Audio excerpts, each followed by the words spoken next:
Picture this. Tonight, the world doesn't end with a bang. There are no explosions, no gunfire. Instead, there's just dot, dot. Silence. The sound of engines dying one by one. Trucks, trains, and ships all grinding to a halt. Highways go dark. A new border, a new front line, suddenly appears right down the Mississippi River. We always imagine war as a blaze of fire and fury, but the unsettling truth is that modern war might not start with a gun.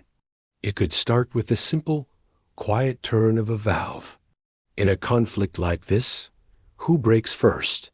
The side with all the people, or the side holding all the fuel? Welcome to a cold simulation.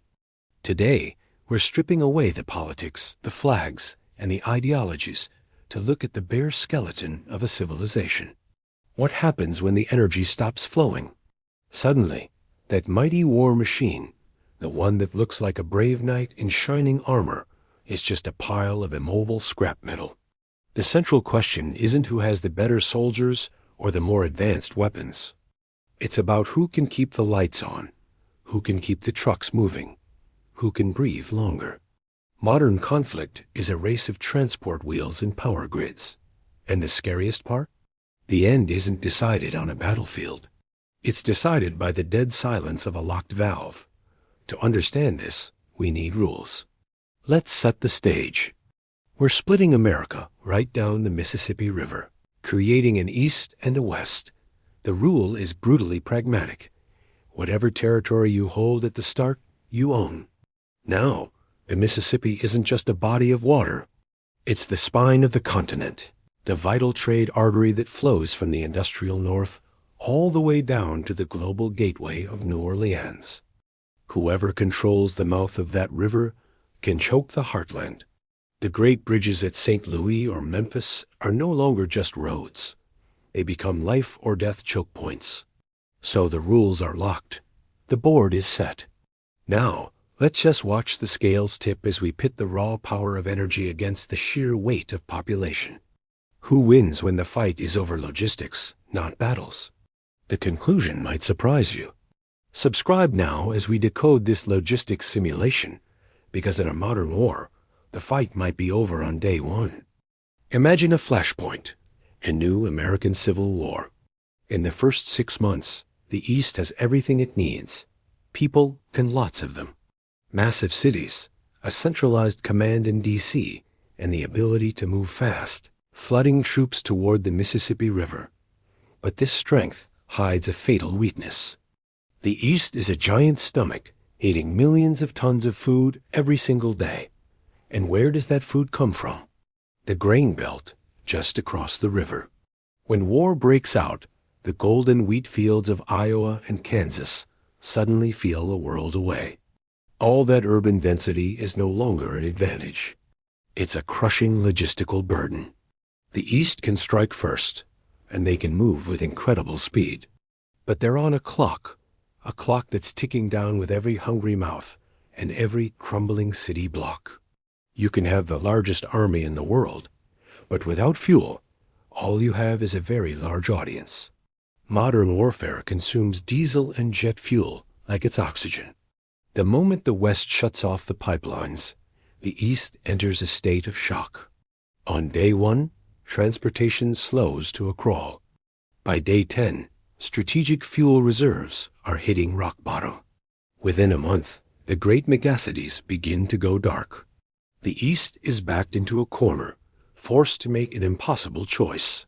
Fuel for the tanks on the front line, or fuel for the ambulances and food trucks back home. Soon, the roar of tank treads is replaced by the eerie silence of engines that have run dry. This is the moment the East realizes that without a decisive knockout blow to reopen supply lines, their entire war machine will simply dissolve from within. When your fuel gauge is a countdown to defeat, you have to gamble everything. The objective isn't to conquer land. It's to seize the arteries. The plan is simple. Strike across the Mississippi and capture the critical hubs at St. Louis and Memphis. This is a war of bottlenecks. If you control the bridges, you control the flow of supplies to the front. The East is banking on pure speed, hoping to capture the West's energy resources before their own system completely collapses. But the deeper they push into hostile territory, the worse the nightmare becomes. Supply lines stretch thin across unfamiliar landscapes. Every mile they advance makes their forces more isolated, more vulnerable. In the end, they aren't just racing against the enemy.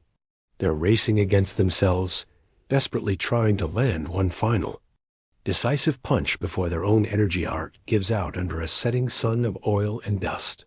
Thanks for watching. If you found this strategic breakdown interesting, be sure to like this video and subscribe for more deep dives into fascinating scenarios. See you next time. The common thinking is that the West needs a quick victory. But what if I told you their greatest weapon isn't a missile or a tank? It's the sheer, crushing vastness of the land itself, strategic depth. The West doesn't have to win. It just has to not lose. They can retreat, disperse their forces, and just wait. Imagine this. They turn the mighty Mississippi River into a colossal bottleneck. Every single attempt by the East to cross becomes a costly, time-consuming operation. And time is the one resource the East simply can't afford to waste. Capturing a city like Denver or Phoenix is one thing, but holding an entire continent of endless plains, rugged mountains, and dense forests? That's a logistical nightmare, an impossible math problem. The West can systematically target and break the long, vulnerable supply lines. Every small town, every gas station, every oil depot becomes a fortress of attrition, slowly bleeding the invading force dry. In the vast, silent heartland, the West just has to wait for the enemy's war machine to grind itself into dust. War is a living thing, changing with every breath of time. In the first 6 months, it's all about speed. The initial aggressor, let's call them the East, often creates a powerful illusion of victory. Their troop movements and organizations seem unstoppable. A quick and decisive win feels just around the corner. But then, the clock keeps ticking. From 6 to 18 months, the pain of balance sets in. The East starts to feel the heavy weight of occupation. Their costs skyrocket, and their reserves begin to run dry. Meanwhile, the West finds its rhythm. They leverage resources like grain and oil, not for a quick fight, but to fuel a long, grinding war. After 2 years, it's a test of pure endurance.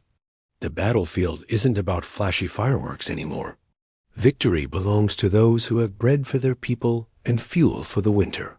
The initially strong have often withered, while the patient have used time and space to build an unbreakable wall. Thanks for watching. Don't forget to like and subscribe for more insights. In this simulation, victory isn't measured by territory. It's all about system endurance. The data is clear. The eastern sector has a very narrow window to stabilize its core functions. If they fail, the Mississippi River becomes a permanent logistics barrier, essentially creating 2 separate zones locked in a strategic resource standoff. This is where it gets interesting. The West is incredibly hard to beat because they hold the very core of the machine, the energy grid and the supply chains.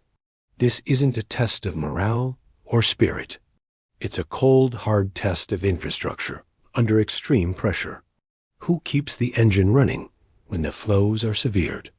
The simulation is crunching the numbers.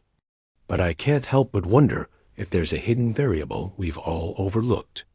Something that could tip the scales completely. What do you think it is? Share your theories in the comments below.